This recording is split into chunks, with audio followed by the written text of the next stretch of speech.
Good morning, one and all. Welcome back to Red's Homestead. I want to go over a little bit about my wood chip piles and what they're going to do for me here on the homestead. So we're going to walk over there and take a look. Welcome to Red's Homestead!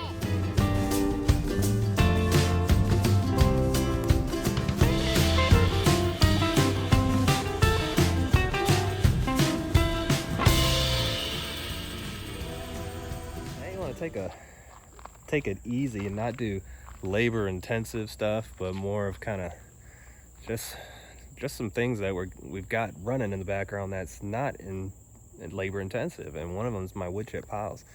And what I have here is a pretty good example of 3 different piles of what you can see going on. This works best when you do a chip drop, because not only do you get just the carbon wood for the carbon introduction, but you get all the leaves, pine needles, all the green, depending on what kind of trees you get, everything else that will add more. Like if you're doing a compost pile, it's not enough. I mean, you still want to add like grass clippings, or if you got your garden going, whatever you can throw in there, scraps from there. But just for the initial start, it has enough to start a composition or decomposing and get, I'll probably butcher it, the thermophilic, I believe it's called, bacteria or process that breaks everything down into what you'll eventually find as good solid compost. But some different forms that you can get from Chipdrop. You can get some that it's just huge pieces, huge pieces like this won't break down very quickly, but they'll have pretty good processes, or they'll have pretty good uses anywhere on the homestead or farm. And then you'll have smaller chips like this. This stuff will break down pretty quick, and you can see this was pine. These are all the extra pine needles. Then I had some oak, some cedar that was dropped off. And this is the pile that we've been taking from to actually, use around the yard, around the flower beds, garden, whatever.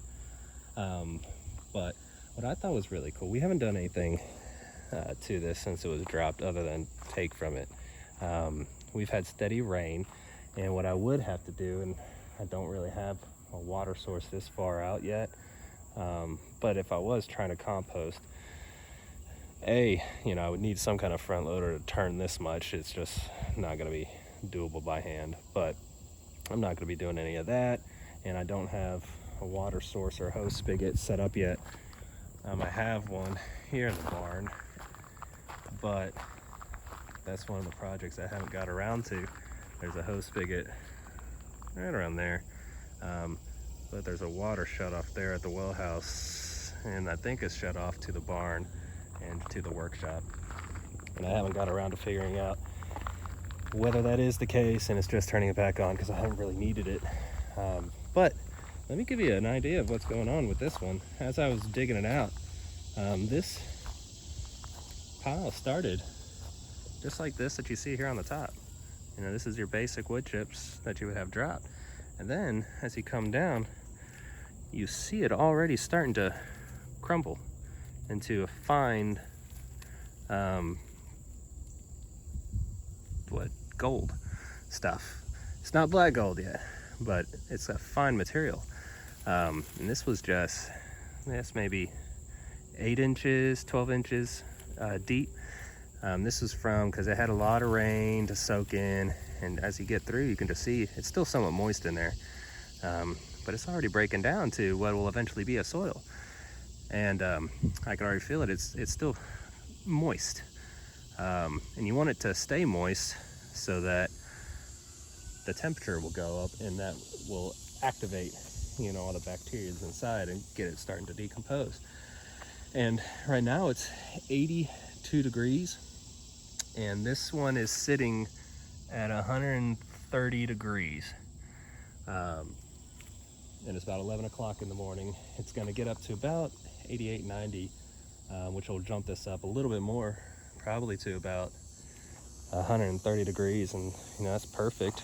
130, 140, anything around that 120 and higher, it's really good to have for decomposing.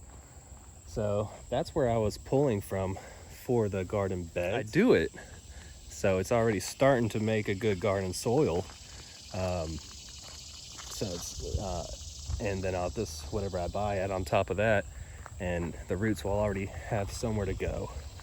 Versus like this right here, I'm really curious if I did start to turn this, what this would look like, maybe a foot or 2 feet deep into it.